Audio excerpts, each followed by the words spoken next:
Nouvelle montre connectée chez Xiaomi, la Redmi Watch 4 lancée en ce début d'année 2024. À moins de 100 €, elle propose un écran plus grand, une couronne rotative, HyperOS est désormais aux commandes, une autonomie très satisfaisante et une surveillance plus précise de la santé. Après une Redmi Watch 3 qui m'a séduit, voyons maintenant comment s'en sort la petite nouvelle. Au niveau de son aspect, cette nouvelle montre connectée reprend les traits de son aîné. À un détail près, elle arbore désormais une couronne rotative en acier inoxydable au lieu d'un bouton. Pour faciliter la navigation dans les menus, le boîtier dispose d'un cadre en aluminium. Deux coloris sont proposés, gris argenté et noir obsidienne. Le bracelet caoutchouteux m'a l'air suffisamment épais et résistant. C'est une montre qui a du style, agréable à regarder et surtout à porter, c'est quand même le plus important. La montre en elle-même pèse 31 grammes sans son bracelet. Néanmoins, elle est un peu plus grande que la Redmi Watch 3. Je le ressens sur mon poignet qui est relativement fin. Xiaomi a revu le système de fixation. Il est désormais plus simple à remplacer. Ça a un côté plus pratique si vous aimez souvent le changer. Il suffit d'appuyer sur un simple bouton. Néanmoins, système maison oblige, le choix sera plus restreint. Résistance à l'eau 5 ATM. À titre perso, je ne retire pas tout le temps mes montres et bracelets connectés Xiaomi pour aller à la douche ou à la piscine. Jusqu'à présent, je n'ai jamais eu de problème avec l'étanchéité. Sous la montre, c'est du plastique. On retrouve les capteurs de fréquence cardiaque et l'emplacement de charge magnétique. Dites-moi ce que vous pensez du design de cette montre connectée. Moi, je la trouve vraiment pas dégueu. L'écran AMOLED de cette montre est bon. Il est plus grand que celui de la Redmi Watch 3, puisqu'on passe de 1,75 pouces à 1,97 pouces ici. On conserve une définition de 450 par 390 pixels, un taux de rafraîchissement de 60 Hz et toujours aussi une luminosité maximale de 600 nits. Ça paraît peu par rapport à ce que propose aujourd'hui un smartphone milieu de gamme, mais dans les faits, ce sera suffisant dans la plupart des cas. Sauf par grand soleil, là oui, ce sera un peu plus compliqué parfois.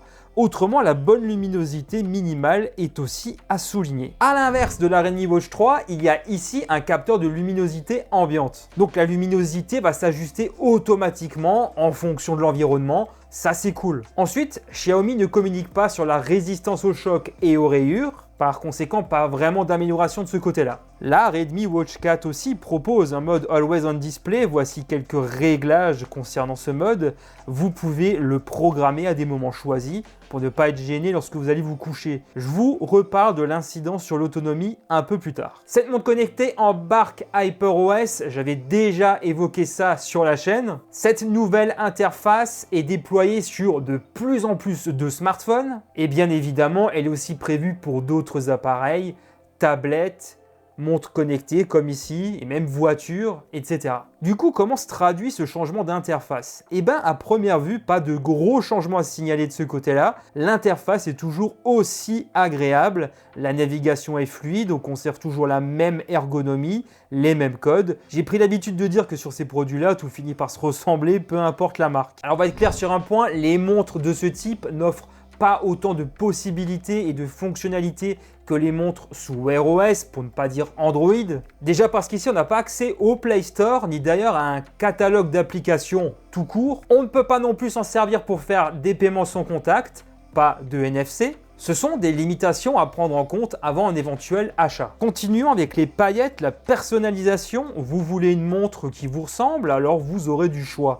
Xiaomi propose de télécharger pas mal de nouveaux cadrans à travers son application. Peu importe vos goûts ou votre style, vous trouverez forcément votre bonheur par ici. En plus, ces cadrans s'accordent avec un AOD qui va bien avec, si vous choisissez de l'utiliser évidemment, que ce soit des aiguilles, histoire de faire un peu old school, ou des styles de cadrans plus modernes. Vous allez pouvoir vous faire plaisir, je pense que le choix est assez exhaustif. Vous voulez savoir combien il y en a? Eh bien environ, je dirais à vue de nez comme ça, beaucoup. Il est possible de personnaliser l'affichage de certains de ces fabuleux cadrans pour avoir accès d'un coup d'œil aux informations de suivi de santé les plus utiles.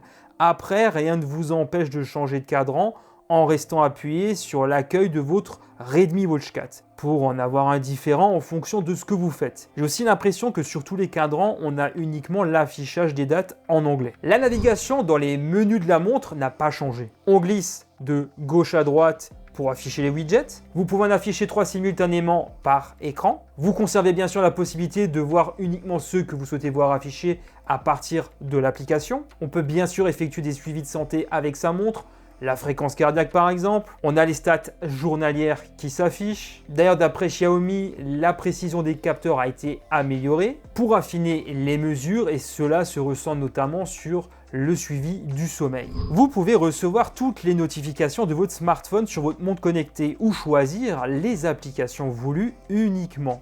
La montre affiche une grande partie des emojis, mais pas tous.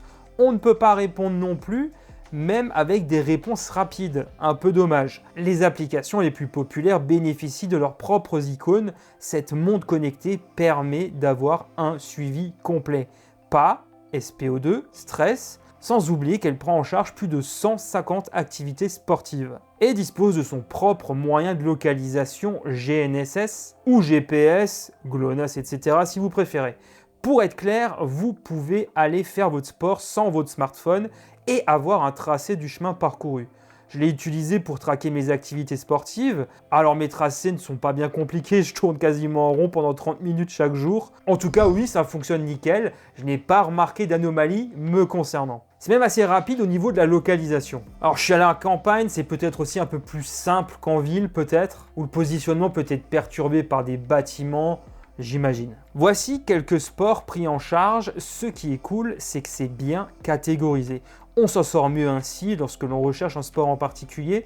Il faut noter que vous pouvez mettre des objectifs en fonction du sport choisi. Ça va bien entendu, depuis ces dernières années, un peu plus loin que juste le simple suivi d'activité. On a des rapports détaillés après chaque exercice. Là-dessus, j'ai toujours bien aimé ce que proposait Xiaomi. Pour le sport, c'est pas mal quand même.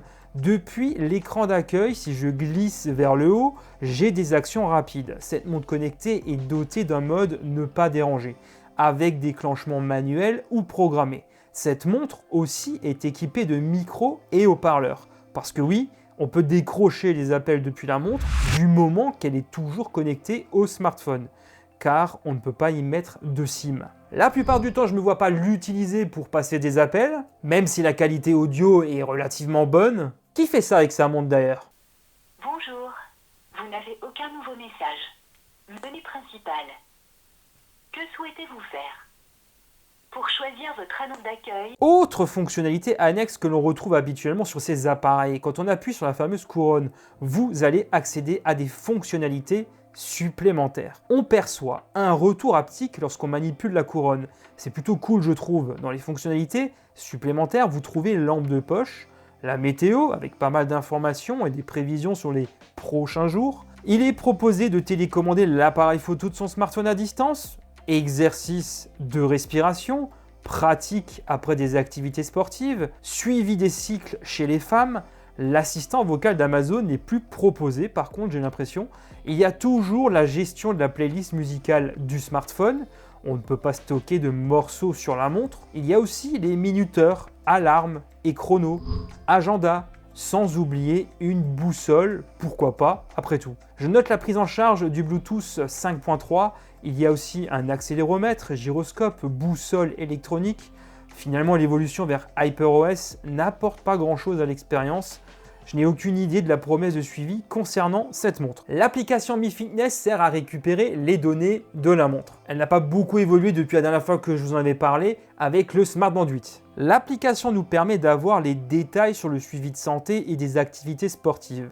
J'apprécie toujours autant l'ergonomie et le fonctionnement de l'application. Même pour les néophytes, c'est simple à prendre en main. Les détails sur le suivi de fréquence cardiaque, par exemple, nous permettent d'avoir des explications sur les différentes notions de zone et on connaît notre moyenne journalière. Le graphique nous montre les différents pics qu'il peut y avoir. Par contre, j'aurais préféré avoir des courbes comme sur Zepp Life. J'aurais trouvé ça plus clair encore. Ici, les points, j'ai un peu plus de mal. Concernant le sommeil, c'est exactement la même chose. On a un suivi des différentes phases du sommeil avec des explications, encore une fois, et des conseils pour améliorer le dodo. Bref, cette application se montre redoutable avec le temps. Il est possible de synchroniser l'application avec des services tiers comme Google Fit ou Strava. La capacité de la batterie est en hausse sur cette montre. On passe de 289 mAh à 470 mAh. On peut tenir 10 jours avec l'AOD selon Xiaomi. Selon moi, ça va plutôt tourner autour de 8 jours avec quelques activités sportives et l'AOD uniquement durant la journée. Une quinzaine de jours, voire plus, en mode normal sans l'AOD, ça me paraît concluant. Et dépend une nouvelle fois de la fréquence de vos activités en extérieur avec la montre. C'est dans tous les cas beaucoup plus intéressant que l'autonomie que l'on retrouve sur des montres plus chères équipées de Wear OS. Ensuite, Xiaomi fournit toujours un câble de recharge magnétique sur sa montre.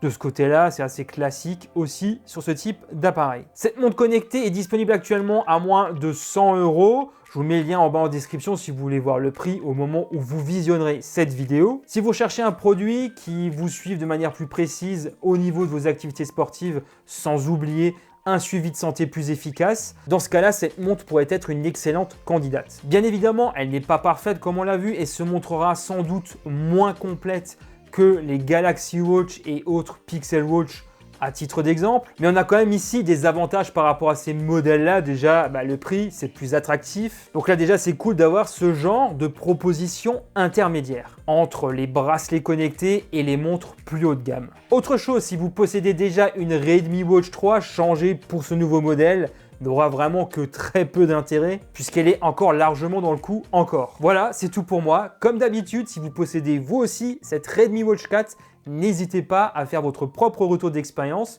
juste en bas en commentaire. Un grand merci d'avoir visionné cette vidéo jusqu'au bout. Comme d'habitude, n'hésitez pas à mettre un petit pouce pour me soutenir et de vous abonner pour ne pas rater mes prochaines vidéos en activant la petite cloche. Pour ma part, je vous retrouve très vite sur la chaîne et sur les autres réseaux sociaux où je suis présent.